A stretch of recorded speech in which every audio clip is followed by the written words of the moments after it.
July 3, 1898. Santiago de Cuba. Spanish Admiral Pascual Cervera watches through his binoculars as American warships blockade the harbor. His fleet, 6 ships, is trapped. Orders from Madrid are clear. Break out and engage the enemy. It's suicide. Cervera knows it. His officers know it. But Spain's honor demands it. At 9:35 a.m., the Spanish fleet steams out of the harbor in single file. The American ships are waiting. Within 4 hours, every Spanish vessel is destroyed. Burning, sinking, beached. 373 Spanish sailors dead. 1 American killed. It's not a battle, it's a massacre. And it's the end of an empire that once spanned the globe. 400 years earlier, Spain was the most powerful nation on Earth. Spanish ships controlled the Atlantic and Pacific. Spanish gold funded wars across Europe.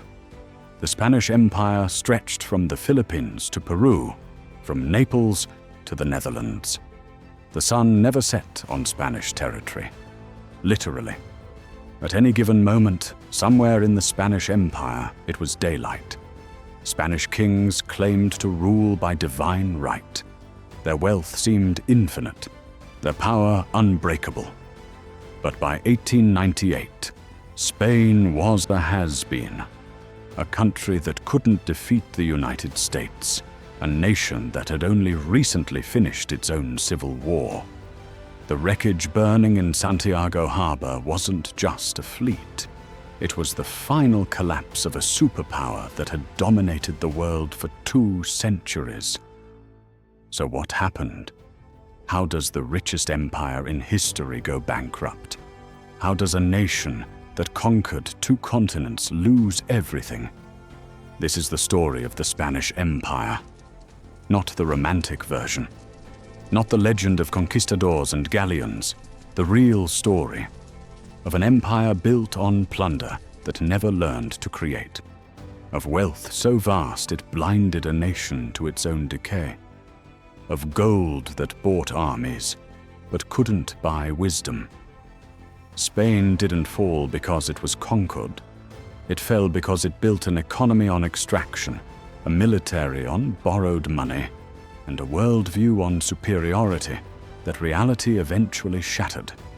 If the richest empire in history could collapse because it confused wealth with strength, what does that say about how empires die?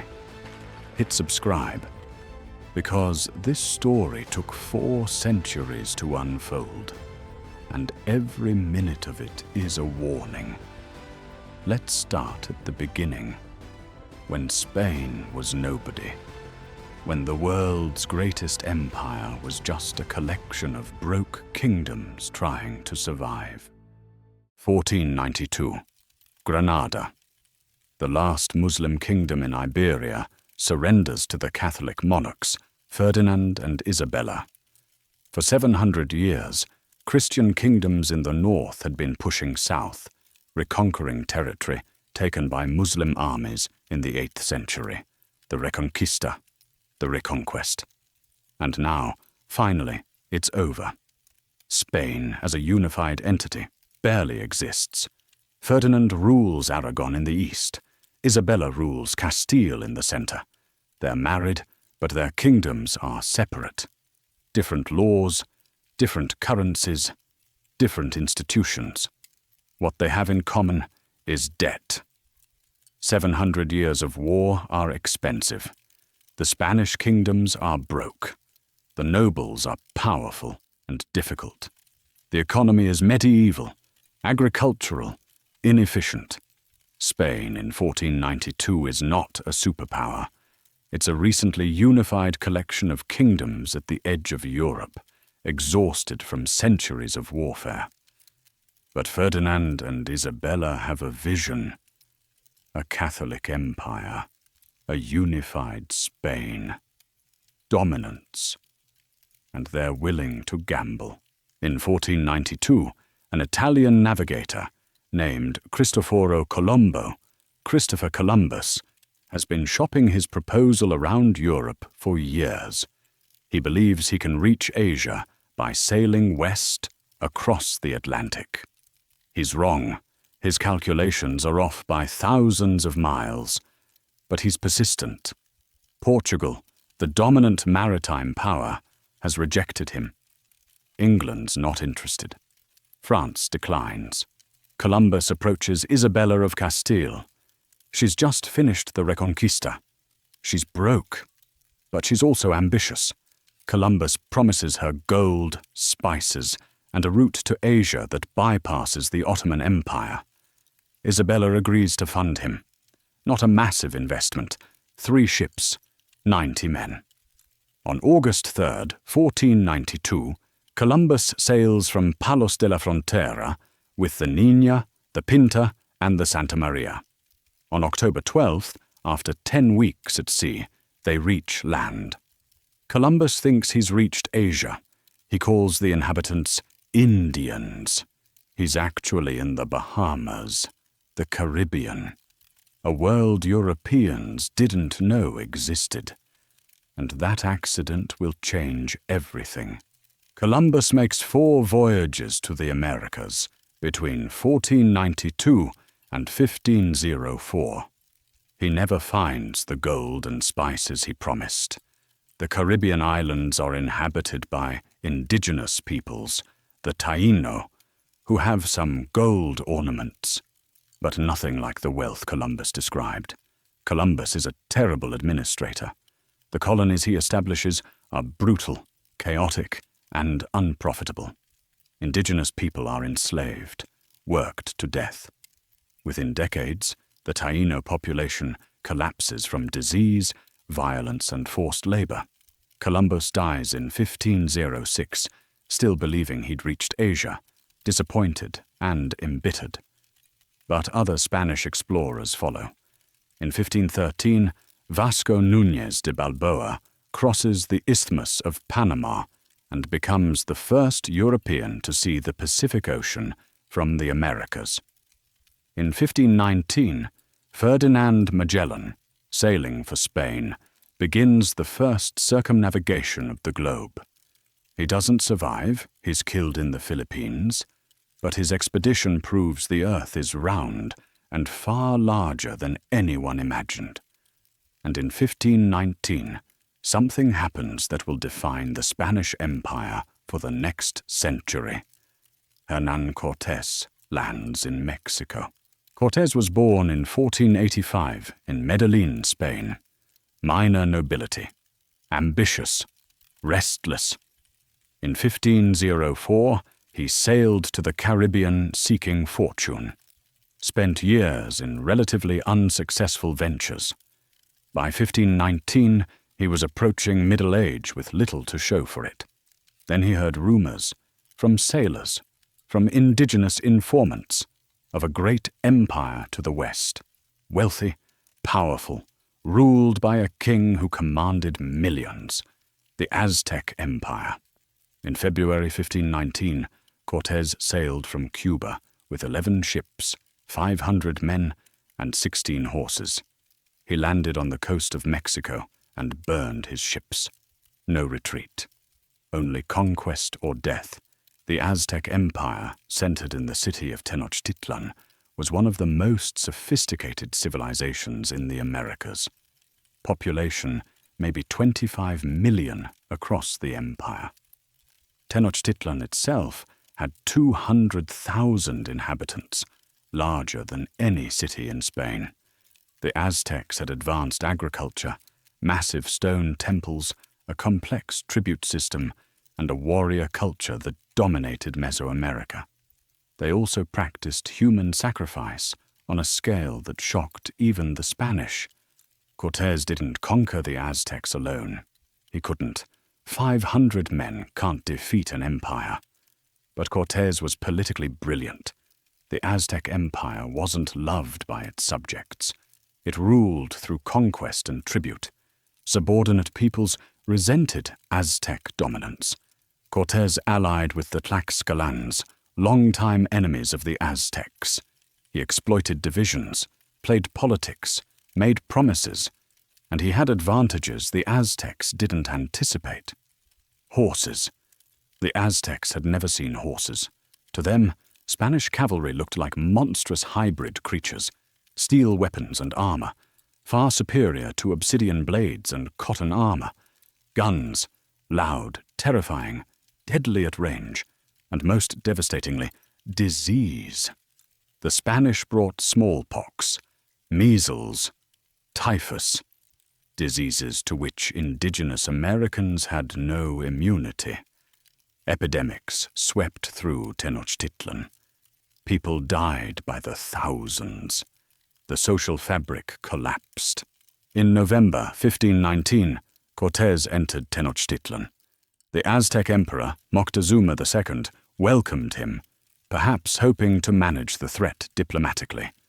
Cortés took Moctezuma hostage. For months, the situation was tense.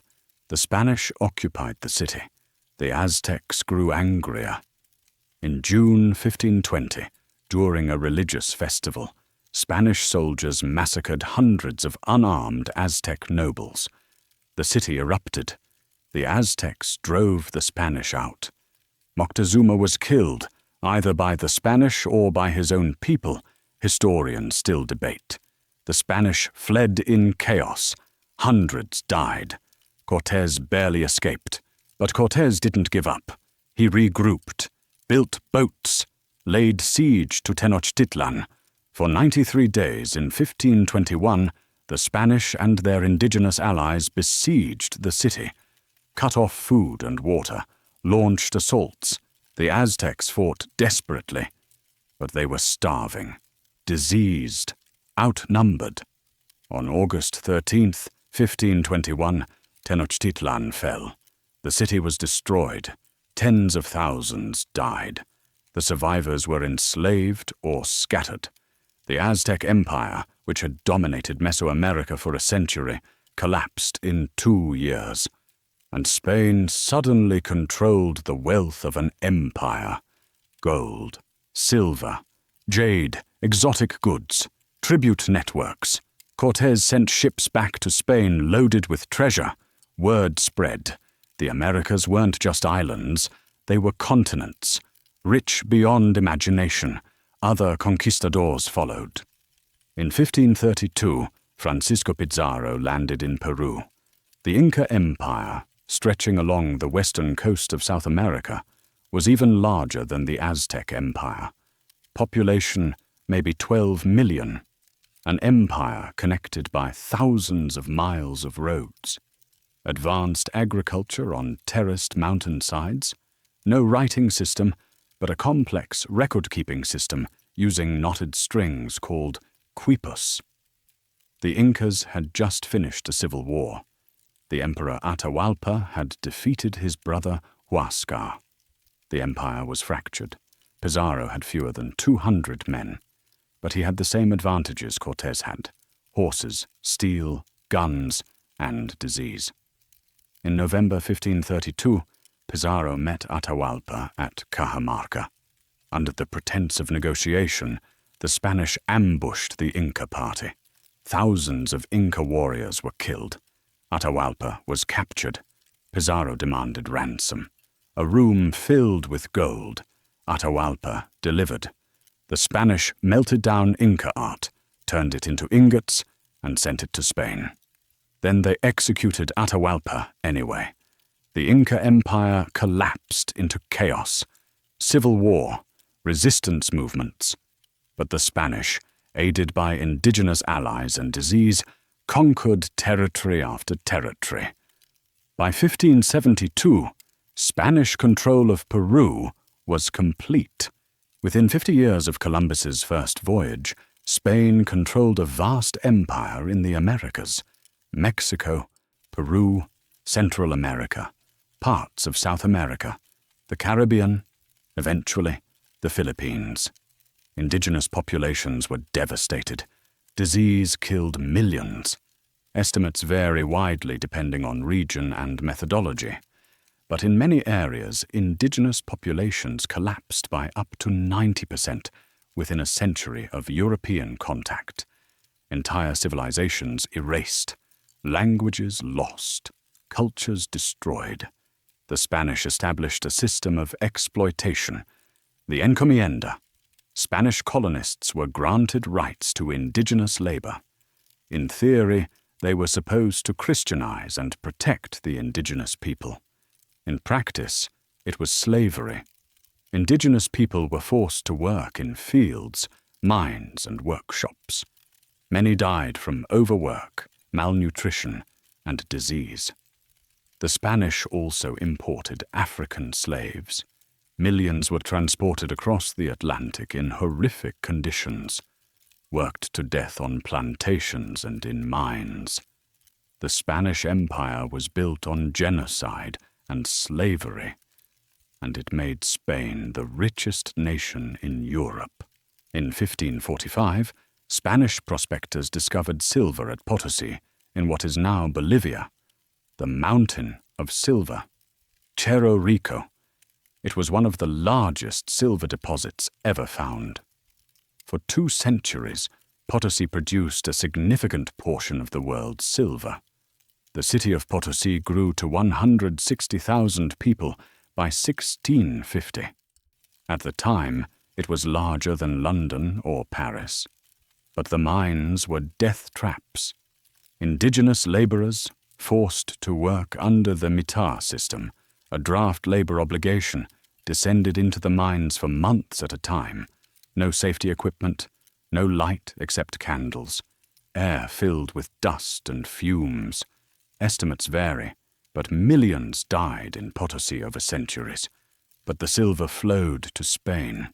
Ships laden with silver and gold crossed the Atlantic in convoys, treasure fleets protected by warships.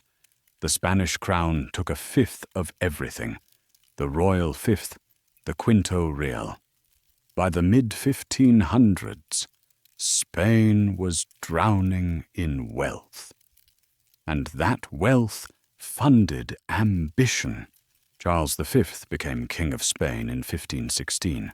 He inherited a vast, complex domain: Spain, the Netherlands, southern Italy, Austria, parts of Germany, the Americas.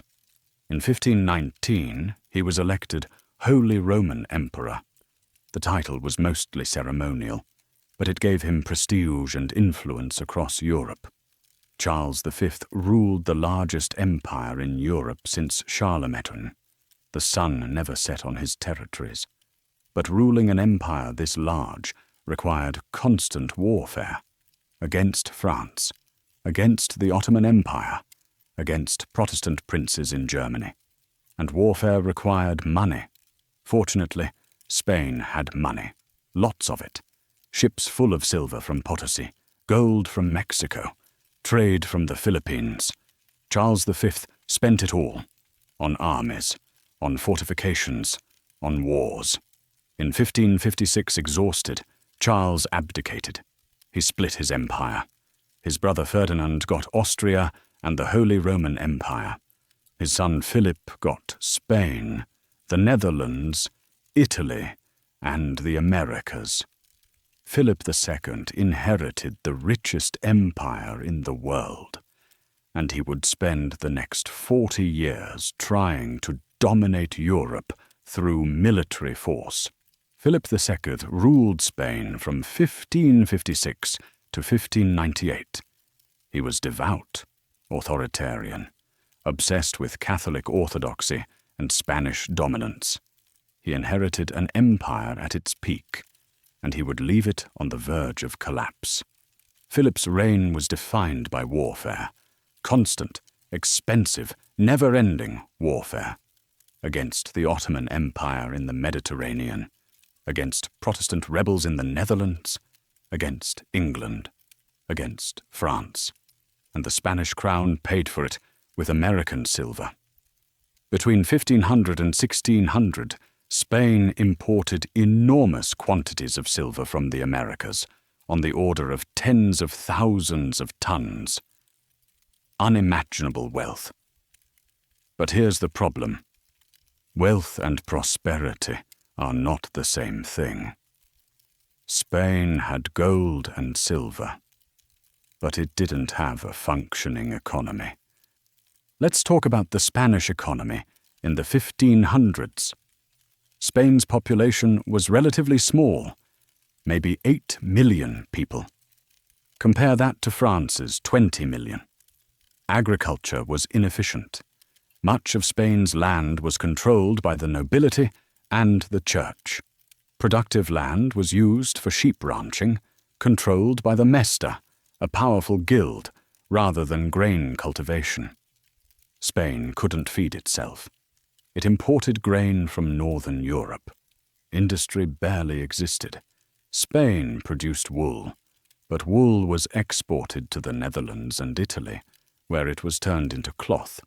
Then Spain imported the finished cloth at a higher price. Spain didn't have a middle class of merchants and manufacturers.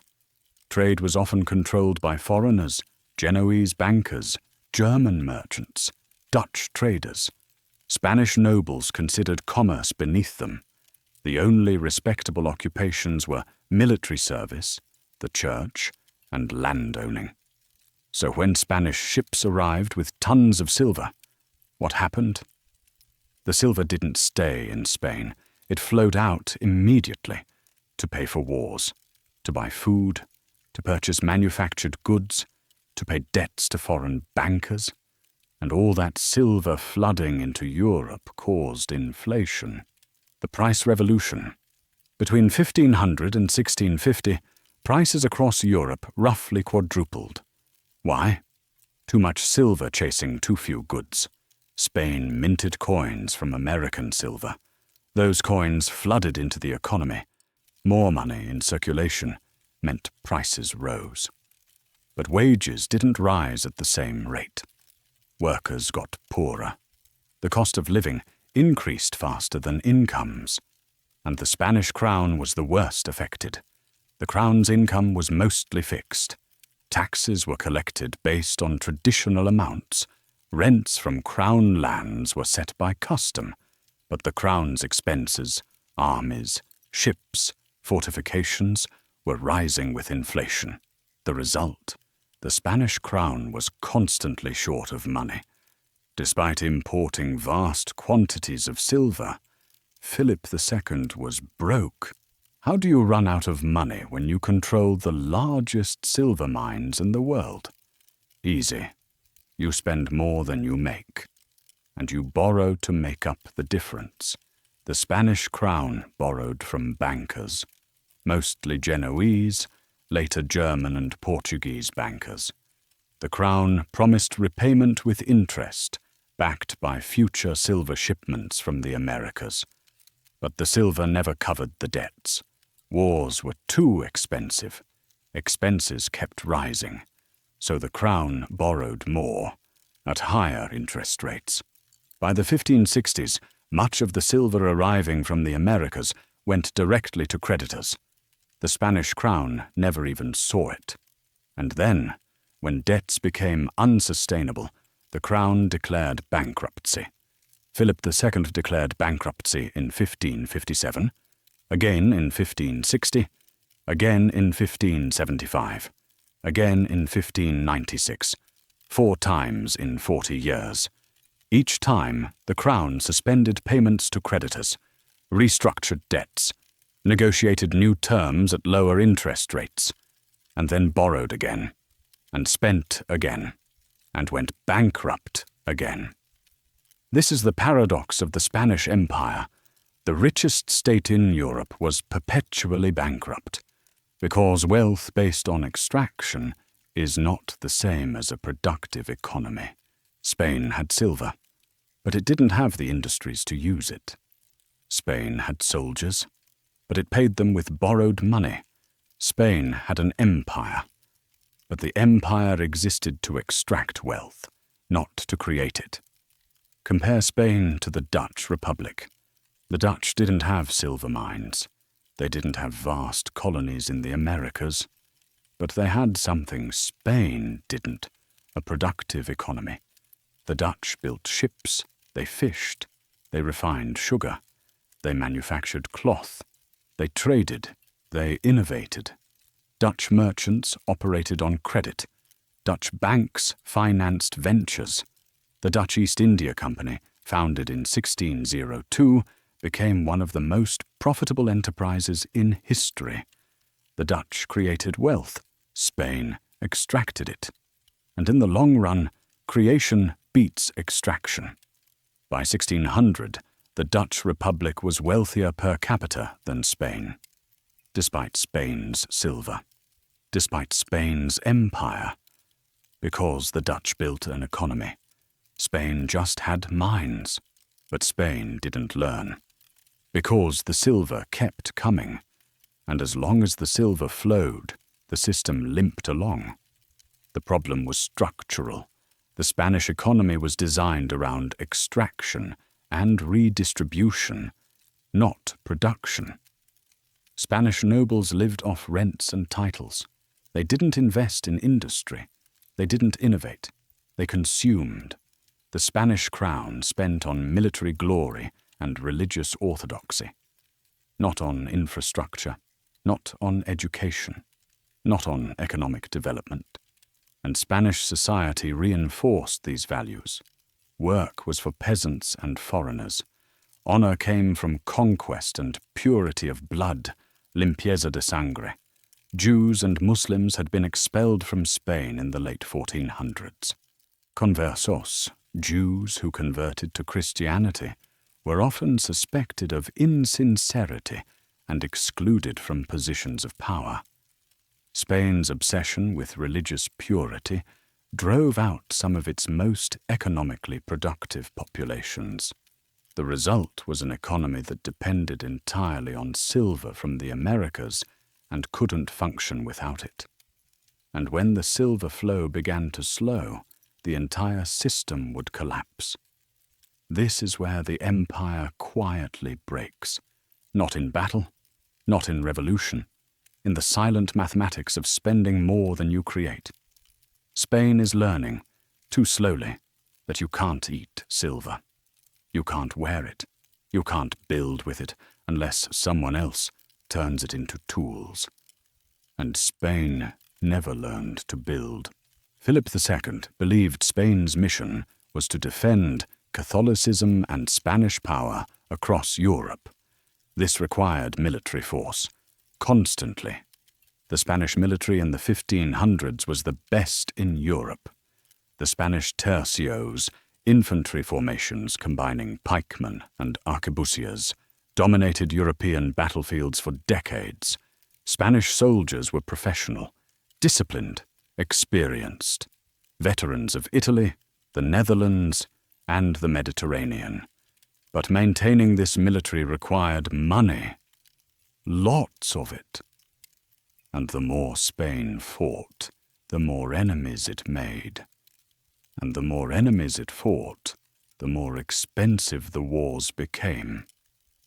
Spain couldn't win. But it couldn't stop fighting. Let's start with the Netherlands. In the 1500s, the Netherlands, 17 provinces, was part of the Spanish Empire. Rich, urbanized, commercially advanced. But the Netherlands was also Protestant, Calvinist, and Philip II, a devout Catholic, was determined to crush Protestantism. Philip imposed the Inquisition. He sent armies to enforce Catholic orthodoxy. He appointed Spanish officials to govern Dutch provinces. The Dutch rebelled. In 1568, the Dutch revolt began. It would last 80 years. The Spanish sent armies to crush the rebellion. The Duke of Alba arrived with 10,000 troops and established a reign of terror.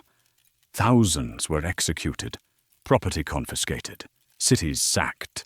But the Dutch resisted, fought guerrilla warfare, flooded their own lands to slow Spanish armies, received support from Protestant England and France. The war dragged on, year after year, decade after decade. Spain poured men and money into the Netherlands. Soldiers died in sieges. Money disappeared into an endless war that Spain couldn't win and wouldn't abandon. By 1590, The Spanish had lost effective control of the northern provinces. The Dutch Republic was born, de facto independent, but Spain didn't recognize it. The war continued until 1648, when Spain finally, officially, acknowledged Dutch independence. 80 years of war. For nothing. The pattern is set now. Borrow, fight, lose ground, borrow more. What follows is Spain discovering that glory is expensive and defeat is free. Meanwhile, Spain was fighting the Ottoman Empire. The Ottomans controlled much of the eastern Mediterranean. They threatened Spanish possessions in Italy. They supported Muslim corsairs who raided Spanish coasts and shipping. In 1571, a coalition of Catholic powers led by Spain assembled a fleet to challenge Ottoman naval power. The Battle of Lepanto, October 7th, 1571. 208 Christian ships faced 230 Ottoman galleys in the Gulf of Patras off western Greece. It was the largest naval battle in the Mediterranean since antiquity. The Christians won. Decisively. Over 30,000 Ottoman sailors killed or captured. 150 Ottoman ships destroyed. It was a great victory, celebrated across Catholic Europe. But it changed nothing. The Ottomans rebuilt their fleet within a year. The Mediterranean remained contested. Spain gained no strategic advantage. Lepanto was symbolic, proof that the Ottomans could be beaten. But it didn't break Ottoman power, and it cost Spain enormous sums of money for a battle that, strategically, accomplished little. Another loan, another celebration, another decade where the victory's cost exceeded its value. And then there was England. Elizabeth I of England was Protestant. She supported Dutch rebels. English privateers, essentially state-sponsored pirates, raided Spanish shipping and attacked Spanish colonies. Philip II hated her. In 1588, Philip decided to invade England. The Spanish Armada, the great enterprise, 130 ships, 30,000 men, the largest fleet ever assembled. The plan was to sail to the Netherlands, pick up Spanish troops stationed there, and invade England. It failed, spectacularly. The Armada sailed from Lisbon in May 1588. The English navy, smaller but faster, harassed the Spanish fleet as it sailed up the English Channel. The Spanish ships were large, heavy, built for carrying soldiers. The English ships were nimble, designed for naval combat. The Spanish plan depended on boarding enemy ships and fighting hand-to-hand. The English kept their distance and used long-range cannon fire. At Calais, the English sent fire ships, burning vessels, into the anchored Spanish fleet. The Spanish panicked, cut their anchors, and scattered. The Battle of Gravelines. The English fleet pursued, sank or damaged several Spanish ships. The Spanish commander, the Duke of Medina Sidonia, decided to retreat, but he couldn't sail back through the English Channel. English ships blocked the way.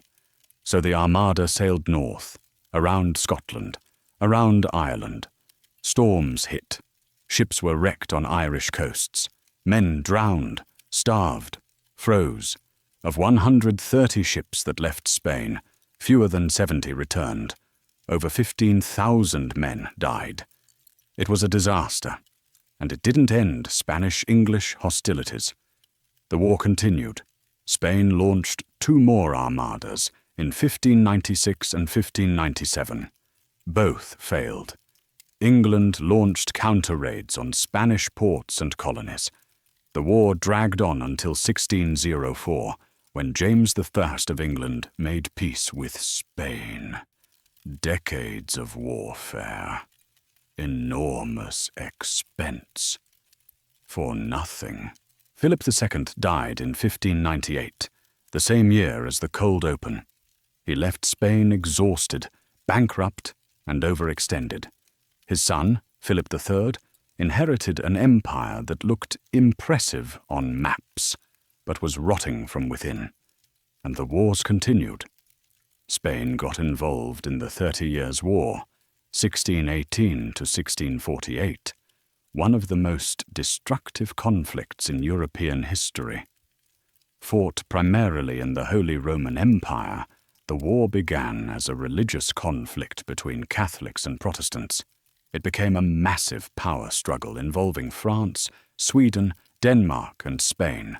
Spain supported the Catholic side, sent armies to Germany, fought France. The war lasted 30 years. Central Europe was devastated. Millions died. Famine, disease, villages burned, populations destroyed, and Spain gained nothing. In 1648, the Peace of Westphalia ended the war. Spain was forced to recognize Dutch independence. Spanish power in Europe was broken.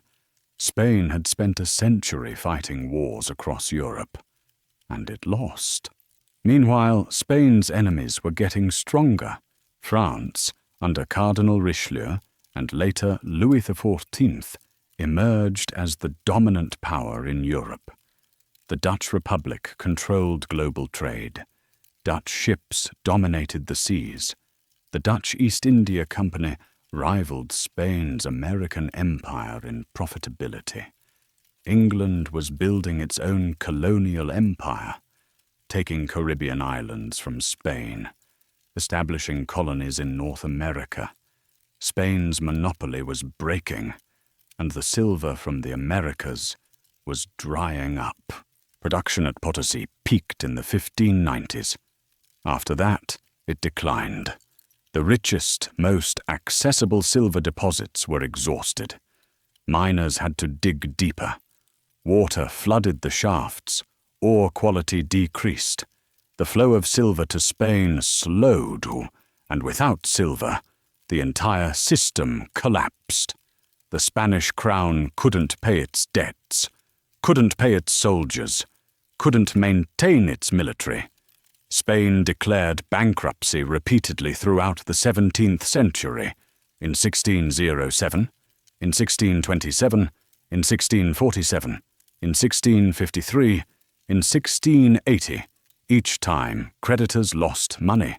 Each time, it became harder to borrow. Each time, Spain's credit reputation deteriorated. By the late 1600s, Spain was a shadow of its former self. The Spanish economy stagnated. Population declined.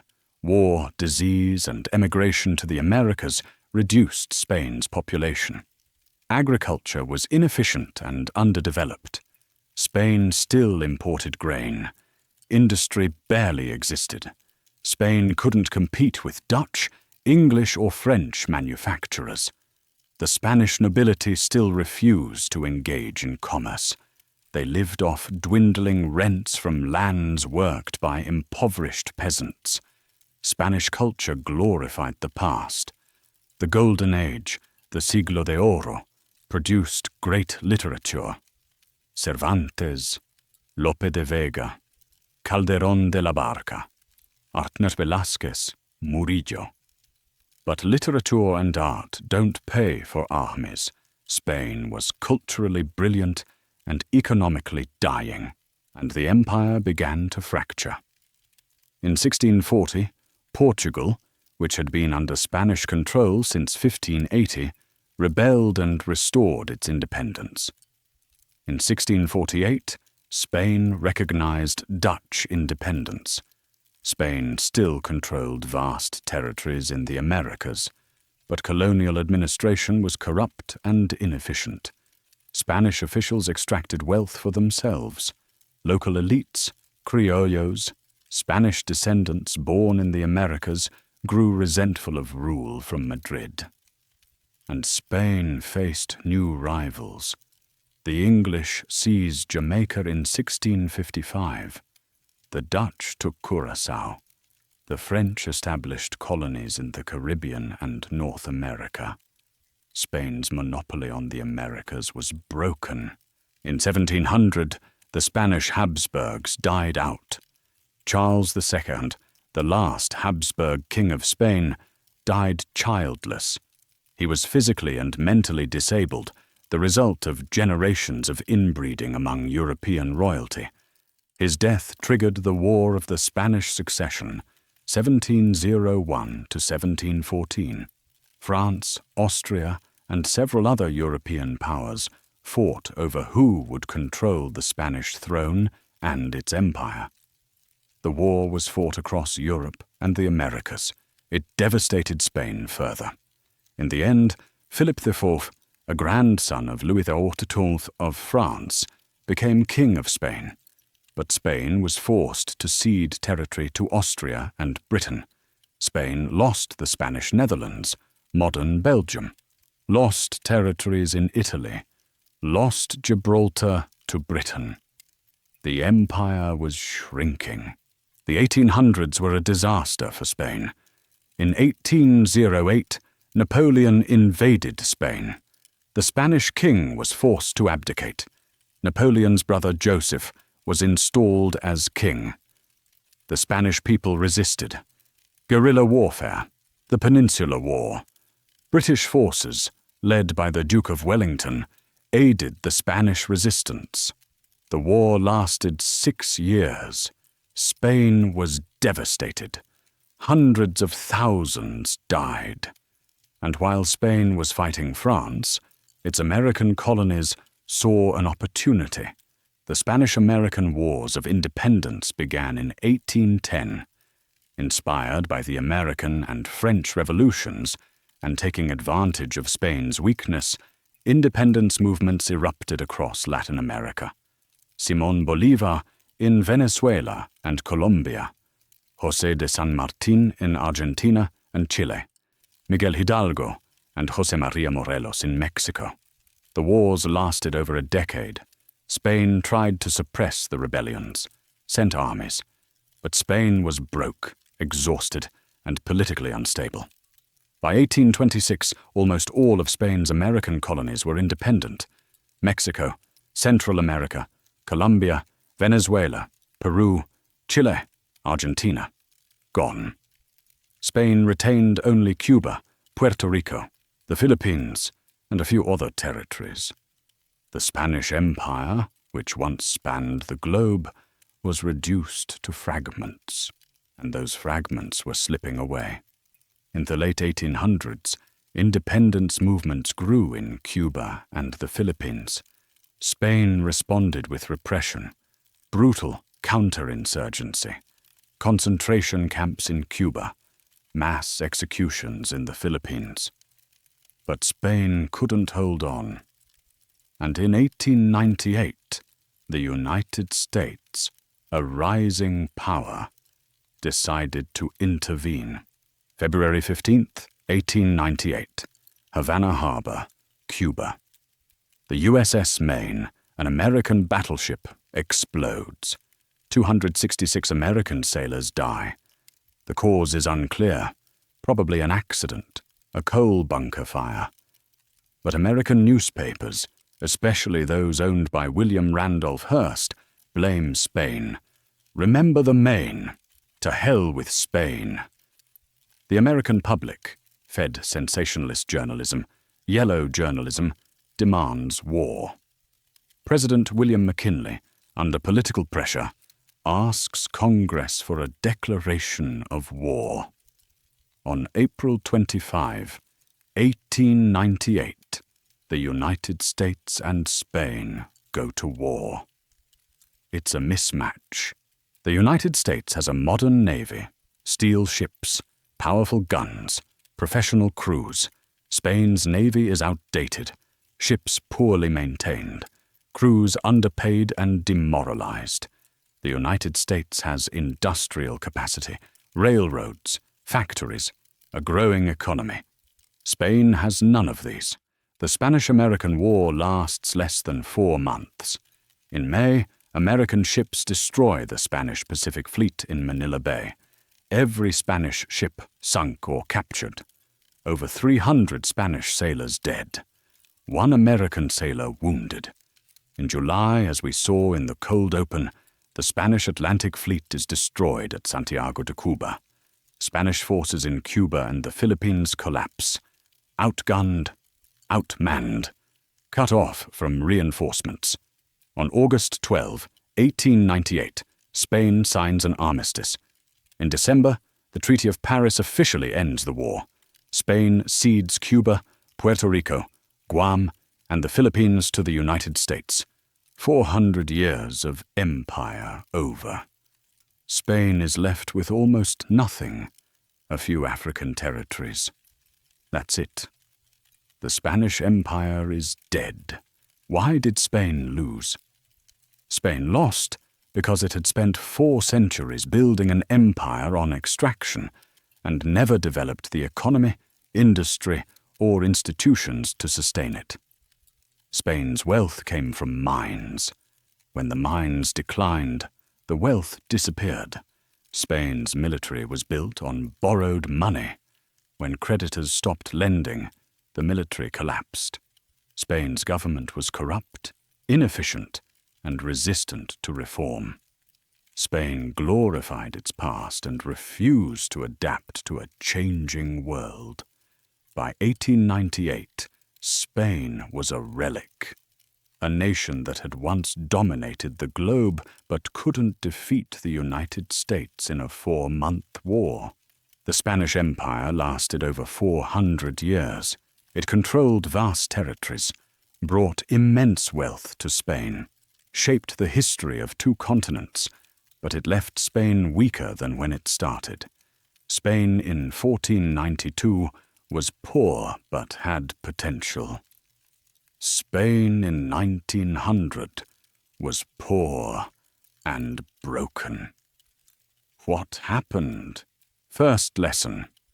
Extraction isn't an economy. Spain confused wealth with power. It thought gold and silver made it strong. But wealth extracted from others is not the same as a productive economy. Spain never built industries, never developed a middle class, never created institutions that could survive without American silver. When the silver stopped flowing, Spain had nothing. Think of it as a leaking barrel. You can pour water in faster than it leaks. But if you never fix the leak, eventually you run dry. Spain poured in silver for centuries, but it never fixed the leak, and eventually the barrel was empty. This pattern appears throughout history. Resource-dependent economies, whether it's Spanish silver, Venezuelan oil, or any economy built primarily on extraction rather than production, face the same trap. Resources run out, markets shift, and if you haven't built anything real, anything that creates value rather than just takes it, you collapse.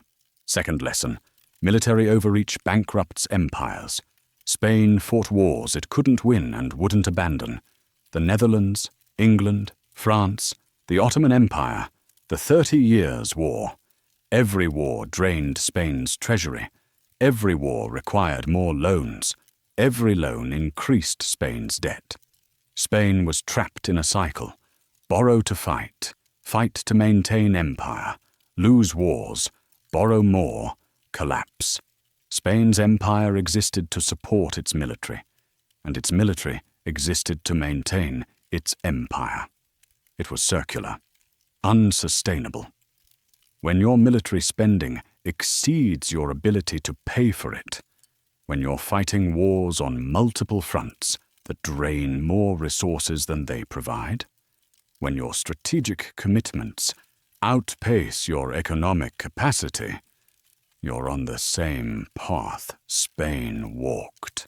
Third lesson, elites who resist adaptation destroy nations. Spain's social structure prevented change. The Spanish nobility despised commerce. The Spanish crown prioritized religious orthodoxy over economic development. Spanish society valued honor and bloodline over innovation and productivity. Spain expelled Jews and Muslims. Spain's Inquisition enforced religious conformity and stifled intellectual freedom. Spain's universities taught theology and law, not science or engineering.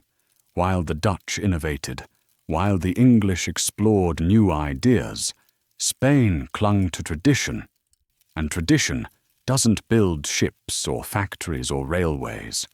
When your society's power structure benefits from the status quo, when change threatens the privileges of your elite class, when your culture glorifies what worked in the past rather than adapting to the present, you stagnate. Spain's nobles didn't want industry. Industry would empower merchants and manufacturers. It would challenge the nobility's social supremacy. So Spain didn't industrialize. And when the world changed, Spain couldn't keep up. Fourth lesson: debt destroys sovereignty. Spain borrowed constantly, and with each bankruptcy, each default, each restructuring, Spain lost credibility and control. Eventually, Spain's creditors controlled more of Spain's revenue than Spain did. Silver from the Americas was pledged to bankers before it even arrived. Spain's kings made decisions not based on Spain's interests, but on what creditors would accept. Debt doesn't just cost money. It costs freedom. It costs sovereignty. It costs the ability to make your own choices. When your government runs on deficit spending, when your budget depends on borrowing, when your creditors lose faith, you lose control of your own country. So where does that leave us? These patterns haven't disappeared. They've just changed form. Economies dependent on natural resources rather than innovation. Governments spending more on military than they can sustain. Elites who block reforms that threaten their power. Nations borrowing themselves into dependency. The Spanish Empire collapsed because it never learned to build. It only knew how to take.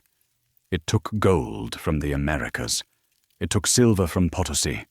It took labor from indigenous peoples and African slaves. But it never created industries, never built institutions, never developed an economy that could function without exploitation. And when the mines ran out, when the colonies rebelled, when the creditors stopped lending, Spain had nothing left.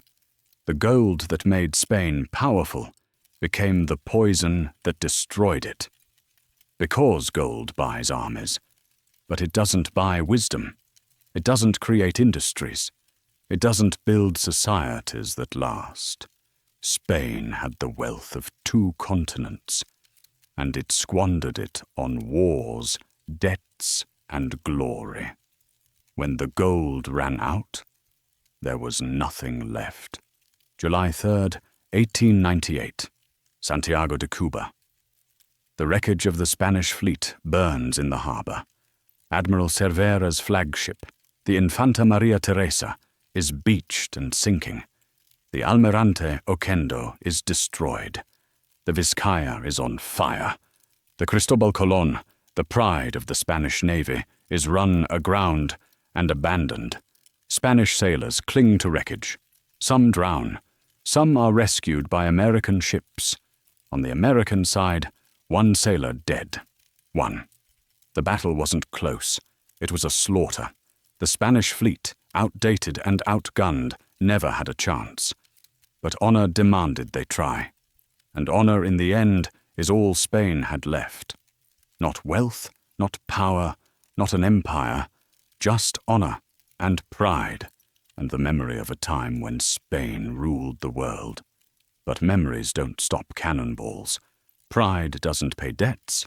Honor doesn't build ships. The Spanish Empire died in Santiago harbor, not because it lost a battle. It died because it had been dying for 2 centuries. The battle just made it official. 400 years earlier, Spanish conquistadors landed in the Americas with a handful of men and conquered empires. They found gold and silver beyond imagination. They built an empire that stretched across the globe. They made Spain the richest nation on earth. And then they spent it all on wars they couldn't win, on debts they couldn't repay, on a system that extracted wealth but never created it. Spain had the resources of 2 continents, and it ended up bankrupt because wealth without productivity is an illusion. Military power without economic strength is unsustainable. Glory without wisdom is just arrogance waiting to collapse. The Spanish Empire didn't fall because it lacked gold. It fell because gold was all it had. And when the gold ran out, there was nothing left to hold it together. The ships burning in Santiago harbor weren't just warships. They were symbols of an empire that confused wealth with power, of a nation that never learned to build, only to take, of a superpower destroyed by its own treasure. The Spanish Empire is gone. The gold is spent. The colonies are independent. What remains is a warning that empires built on extraction collapse, that wealth without production is temporary, that military glory without economic strength is a fantasy, that you can have all the gold in the world and still go bankrupt. Spain learned that lesson too late. The question is, will we?